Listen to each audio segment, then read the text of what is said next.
వచ్చే ఎలక్షన్లో ఇక్కడ లోకేష్ బాబు ఎంత మెజార్టీ గెలవబోతున్నారు అంటారు? మెజార్టీ సగం పక్కన పెట్టండి.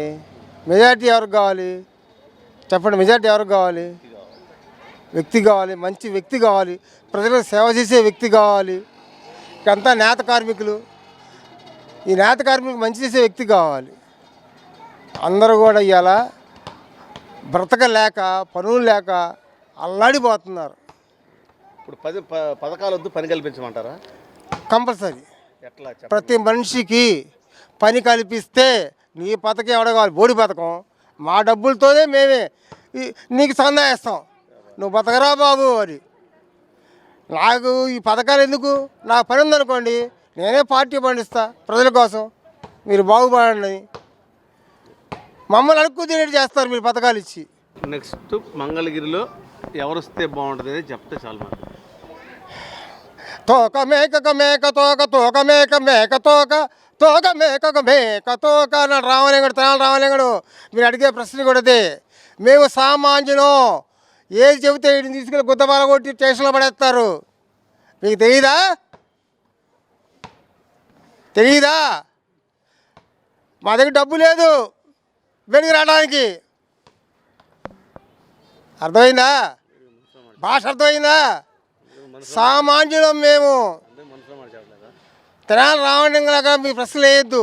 తోకకు మేక, మేకకు తోక, ఏ పార్టీ వచ్చిద్ది, ఈ పార్టీ వచ్చిద్దా అని చెప్పండి. మంగళగిరిలో మీకు ఎలాంటి అభివృద్ధికి కావాలనుకుంటున్నారు? మంగళగిరి సమస్యలు ఏంటి? ఏ సమస్యలు తీరలేదు? ఏ సమస్యలు తీరాలంటే ఏం చేయాలి చెప్పండి గవర్నమెంట్కి.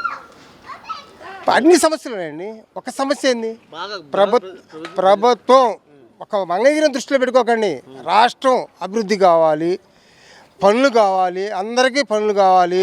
నువ్వు నీకు ఎంత వచ్చింది? 15,000 వచ్చింది, 20,000 ఇస్తారు. నీకు కెమెరా దీనికి 15,000 ఇస్తారు. పై అంతానే రావుగా నీకు వస్తాయా? ఇప్పుడున్న ప్రభుత్వాలు అయితే వస్తాయ్యా.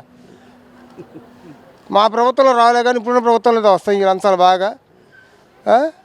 ఏంది రాష్ట్ర అభివృద్ధి ఏంటంటే ప్రతి ఒక్కరికి పని కావాలి. మెయిన్ పని ముఖ్యం. పని పని పని పని. ఇప్పుడు 3 రాజధానులు మంచిదా చెడ్డదా? లేదు మన మీ పక్కన రాజధాని వాడికి దరిద్రం పట్టింది ఈ 3 రాజధానులు. ఆ 3 రాజధానులు అంటే దరిద్రం పట్టింది.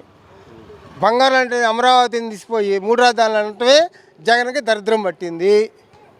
అది అనకుండా ఆయన వ్యక్తిగతంగా పోకుండా, ఎవరి జోలికి పోకుండా ఆయన పరిపాలన చేసుకొని ఆయన మంత్రుల్ని క్రమశిక్షణలో పెట్టుకుంటే వాస్తవంగా జగన్ ఉండేవాడే.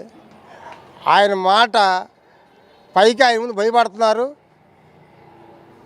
చేయలేకపోతున్నారు. నాలాగే అర్థమైందా? అది. Like and subscribe Eagle Media Works.